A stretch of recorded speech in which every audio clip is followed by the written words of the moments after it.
welcome to episode 10 of the drift project. In today's episode we'll be fixing the drift car. In the last drift video, running video, this pin came out of the rear drive shaft and bent itself on the upright and broke the drive shaft as well. So I've got some new ones from Racing. These were all the way from Australia and they're thinner than the standard TT01 drive shafts. So for them I've got two new diffs for the front, for the rear and for the front. This is a one-way, front one way, and this is just a solid axle, so they're going in. Also got some Loctite to keep those pins from coming out and breaking drive shafts again, and I got some nice scale looking brake discs, aluminium from GPM. So yeah, I'm not going to show you every step, but I'll show you the sort of some important bits to note about these new upgrades for the drift car. So we shall start with the rear diff. Now you may be wondering why I had to get a new solid axle from 3 Racing, because this one was originally in the front, but I had to glue these in because the original ones that came there couldn't actually fit the drive shafts I had. They're held in with a pin, and then this little rubber ring here actually retains the pin to hold these in place, but they wouldn't actually fit in these drive shafts, so I had to glue them in. So that's just one solid unit. I can't take these out, so I won't be using that anymore. I can maybe just use that if I build another TT01, because I've got loads of parts left over from the original one of this. So this is the new solid axle diff to go in the back. So another thing to note is the direction, well, the position in which it goes into the rear housing. Now, you're probably not going to be able to see this. Try and angle it right.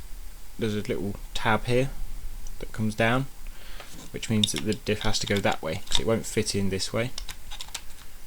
It won't actually go in because there's a tab just up here which restricts that, so it goes in that way, like that. So I shall get this fitted and put all the rear suspension on, and then we'll move on to the front because that's a bit more complicated. I've done the rear diff, but the front, it's got the same little tab on the left hand side, and this, when you want the car to go forward, this rotates anti-clockwise. It's best to just check that to make sure you get this front one way in the right way, because it's pretty much the same as the solid axle. It spin this way, and both of these will spin forward like that. That grips on. So if that's spinning that way, it's actually spinning the drive shafts forward. But when you go in reverse, these actually stay still. So I'll try and demonstrate this now. So you turn that and they stay still. But if I turn it that way, they spin. So that's the front one way. I'm hoping this is going to sort out the front rattling juttering issue. The solid axle took it away a little bit, but it was still there. So I'm hoping this is going to take away the front sort of rattling effect when you're steering. So we'll put this in now. I'm putting a little bit of Tamiya grease just on the gear there, just to keep it lubricated and to keep it spinning freely, not frinning speely. So yeah, I'll fit this now, and then we can have a look at the drive shafts. That's both new diffs fitted, and as you can hear, spins really nice, really free. So you can see one there. And then the back one as well. So that's them fitted. So now we're going to move on to the drive shafts. So these are new ones from Racing, and these actually are specifically designed for these new diffs here. And I'm going to put some thread lock in the little grub screws to hold the pins in, and I'll quickly show you that now, and then I can fit them. So let me just quickly set up here and get these out of the packet. So these are the new drive shafts from Racing. You can see they're a lot thinner. If I get an old drive shaft over here, just an old one here, and this is the new one. So you can see they're a lot thinner, so they can fit into the new diffs. So all we're going to do here is, you can see the yoke here has a pin going through it which actually attaches onto this end of the drive shaft, the dog bone end, and the light there. So I'm just going to take out this grub screw. It does actually recommend to do this on the packet. So, and this is the first time I've actually had to use Loctite, which is good. So that's the grub screw there, tiny little thing. So what I'm going to do is I'm going to keep it on the end of the hex driver here, get some Loctite here.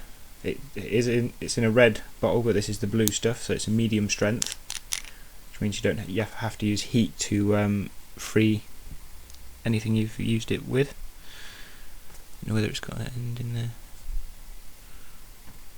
I think it's got an end attached to it. So I've never used Loctite before on anything. Oh, there we go. It's all coming out now. So I'm going to slather that in. Don't really mind how much I use, I just don't want these pins to come out. So get the excess off on there. It's about enough, and then screw them back in.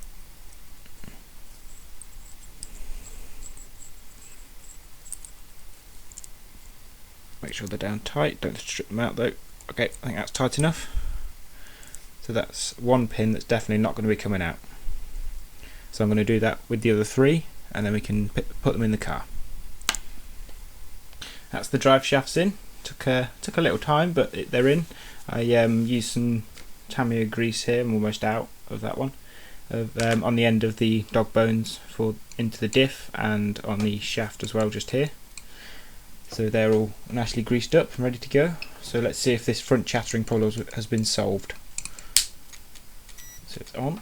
So steering. I've whacked the steering up to the dual rate up to 100%, so I've got maximum steering angle. There we go.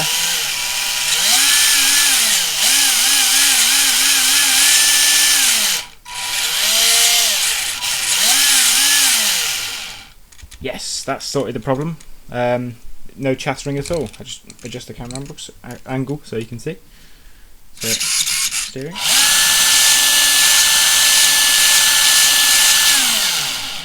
That's great news. No movement in the front. Been trying to solve that problem for a while now.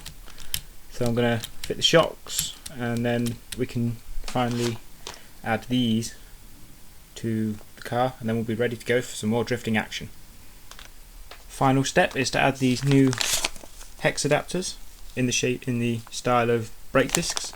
Got these from actually Asia Tees. The first time I've used Asia Tees, simply because they were the only ones who actually stocked the differentials I needed. So the one way and the single solid tube. So quite a good service. Got it within a week. And these were just sort of there as a promotional item. They were only £15, so pretty cheap. Made out of aluminium, and they look really good. And got them in orange as well, obviously, because of the orange suspension kit. And they came with 4 pins as well. So I shall attach one now. So if I bring in the drift car,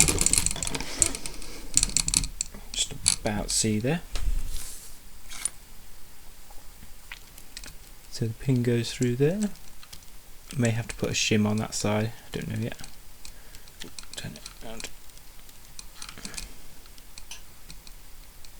May need a thing to go through there. Not quite as loose as I thought they'd be. There you go, that one.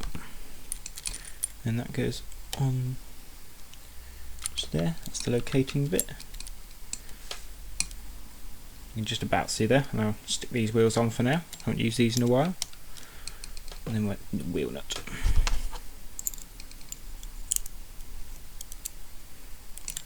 I may need a sort of a spacer on one side of the hex adapter just to stop it from rattling, to stop the wheel being loose. We'll have a look and we'll see.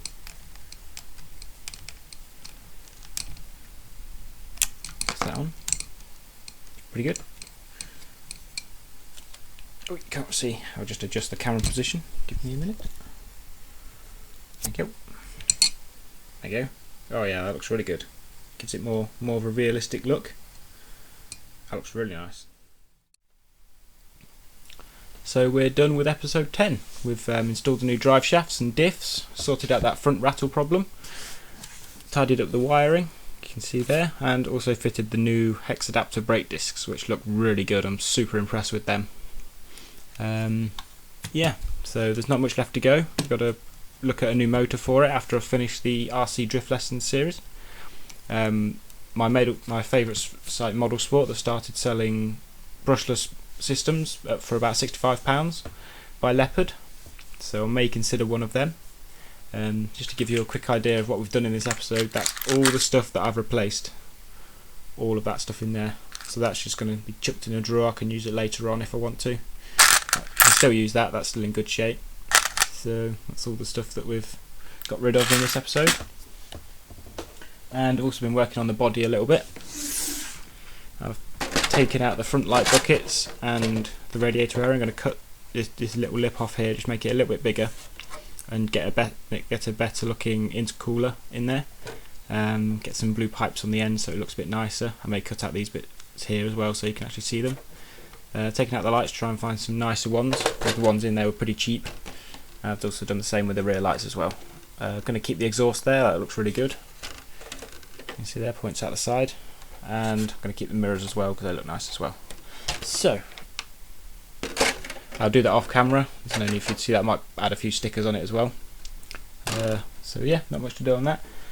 So yeah, if you've liked this episode of the Drift Project, leave some feedback down below. Thanks for watching, and I'll see you next time on RC Projects.